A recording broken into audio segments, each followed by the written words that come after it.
وایي څه شی دی؟ وایي زمونږ په ګاونډ کې یوه تورسرې وه، خاوند یې وفات شو. چې خاوند یې وفات شو، ماشومان بچي یې پاتې شو. خو دغه جینۍ او دغه زنانه ډېره ښکلې وه، ما لیدلې وه. نو زمونږ په ګاونډ کې وه، زما په زړه کې دا ارزو وه چې د ښځې سره بدکاري څنګه وکړم. توجه شته چې د ښځې سره د ګاونډۍ سره بدکاري څنګه وکړم. وایي د خدای شان ته وګوره، خاوند یې مړ شو، زمانه تېرېده، د مازدیګر وخت و، د کار نه ستړی رالم، دروازه مې وډبېده چې ور مې کولو که الله تبارک وتعالی هغه زنانه زما دروازې ته ودرولې وه. وایي زړه مې من غټ شو. ما وی ما خدای نه په اسمان غوښتې او خدای په ځمکه راکړې. زړه کې مې د ګناه تصور و محترمو. وایي چې د جینۍ بره نه کتل او سترګې ښکته کړې وې او ما ته یو اواز وکړ چې تا ته پته ده زه ستا په ګاونډ کې یم او تورسر یم او خاوند مې مړ دی او بچي مې یتیمانان دي. که زما د تورسرې سره د لږ اخلاص وکړو، د 2 ورځو نه مې بچي اوږي دي، که څه دې راکړه. وایي قسم دې ما باندې د شهوت غلبه او زور و. ما دې زنانه ته کتل او ما د هغې نو جوانۍ حسن او اندامونو ته کتل. ما ورته وی ته د مال غم کې زه ستا د بچو د کفالت انتظام هم کوم، خو ما سره کوټې ته رادن نشه، ما سره کوټې ته رادن نشه. وایي هغه زنانه ما ته ووایي چې د الله د ذات نه ویرېږه، زه کونډه یم او تورسر یم، ته زما ګاونډي، زیات حقدار زما دپاره تی. ما وی دا مې ګاونډي دی، دی به زما د عزت خیال ساتي، نو ته زما د عزت ته غلې ظالمه. وایي هغه تورسرې زما د ګیټ نه واپس شوه، صوبایي بیا مازدیګر ټیم کې دروازه وډبېده، هغه تورسرې بیا مې وکته، سر یې ښکته کړی و، سترګو نه اوښکې بهېدې او ژړلې. ما ته وی د الله ذات ته ویرېږه، د الله د ذات نه ویرېږه، ته مې ګاونډي او بچي مې نار دي، تورسر یم او خاوند مې مړ دی، ما سره اخلاص او امداد وکړه، د الله د ذات نه ویرېږه. وایي ما ورته وی خبره زړه ده، بستره باندې سمله، ستا د بچو د کفالت انتظام کوم، ستا هم انتظام کوم. دې ښځې ما ته جمله وویله، په سترګو کې اوښکې وې، په مخ باندې اوښکې وې، ژړلې. ما ته وی د الله د ذات نه ویرېږه، کور ته واپس شو. محترمو وایي په درېیم مازدیګر باندې بیا دغه زنانه زما دروازې ته الله ودروله او بیا یې ګویه چې په سترګو کې اوښکې وې او د ژړا اواز یې ما واورېده چې داسې ژړل ما وی چې زړه یې ژاړي. ما ته وی د الله د ذات نه ویرېږه، ستا در ته خدای ودرولې. ما تاسو ته وایم د خدای د ذات نه ویرېږه، الله ستا در ته ودرولم، څه امداد مې وکړه او قسم دې بچي مې اوږې دي. ما ورته جمله وویله چې زړه خبره ده، راشه په بستره باندې سمله، ستا د بچو کفالت کوم. وایي قسم دې دا جینۍ چې د سترګو کې اوښکې وې او زړه یې ژړل، ما ته وی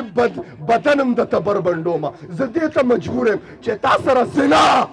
کولو ته تیار یم، تا سره په بسترې سملاستو ته تیار یم. خو زما بچي وږي دي د 1 هفتې نه، زما بچي جاړي، ما ته د بچو ژړا په زړه کې لارې وباسي، زه د بچو ژړا نشم لیدې، کوټې ته مې دن نه کړه. دې ښځې ما ته اواز وکړه چې بدن کې طاقت نشته، اول خوراک راکړه بیا په بستره سملم. وایي چې ما ورته روټۍ کېښوده، وایي روټۍ یې خولې ته، نوړۍ یې خولې ته نیوله. مخکې د دې نه چې دې ښځې ما ته اواز وکړه، توجه شته، ما ته یې اواز وکړه، وایي قسم دې دا نوړۍ دی د بسترې دپاره راکړې ده که دا دې د الله د رضا دپاره راکړې ده. وایي ما کې ایماني جذبه غیرت پیدا شو. ما وی نه، आवाज में को मावे रब्बा چې په سرزمین کائنات کې داسې زنانه چې هغې کې داسې جذبه ده چې د الله د رضا دپاره د خپلو بچو دپاره ما ته ځان بربنډوي او نوڼی کې بیا هم تپوس کوي چې د الله د رضا دپاره وایي ما کې غیرت پیدا شو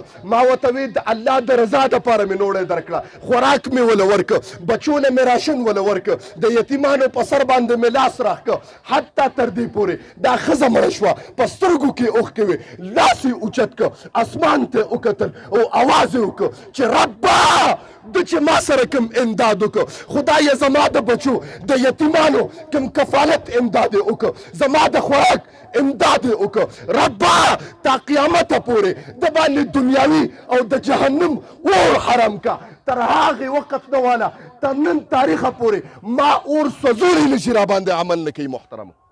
دا هغې کمال دی چې په ما باندې دنیوي اور عمل نه کوي دا ماته یو تور سره دعا کړې وه دعا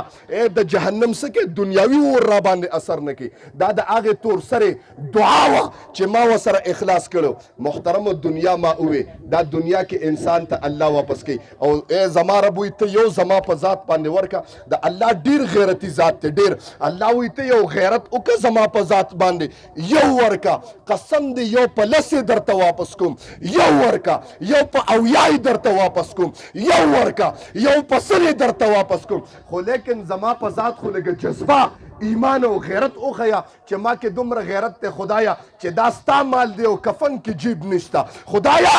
دا ستا مال دی او کفن کې جیب نشته خالی لاس بربن د مور د ګیډې نه پیدا شویم او خدایا چې ستا په عدالت کې ودرېږم بربن به ولاړم او دا مال ستا مال دی خدایا تا ته پاتې دی داسې نه ده ګورې چې ته خپلو بچو ته مال پرېږدې موټر دې پرېښود نو په کومه ګدۍ ته ناست یې ستا بچي به دغه سیټ ته ناست یې محترمو دا ارزو ونه کړي چې ما پسې یو بچي څه وکړي د دنیا او د مرګ نه مخکې ځان پسې څه وکړه او د ماشومانو د کفالت ذمهواري واله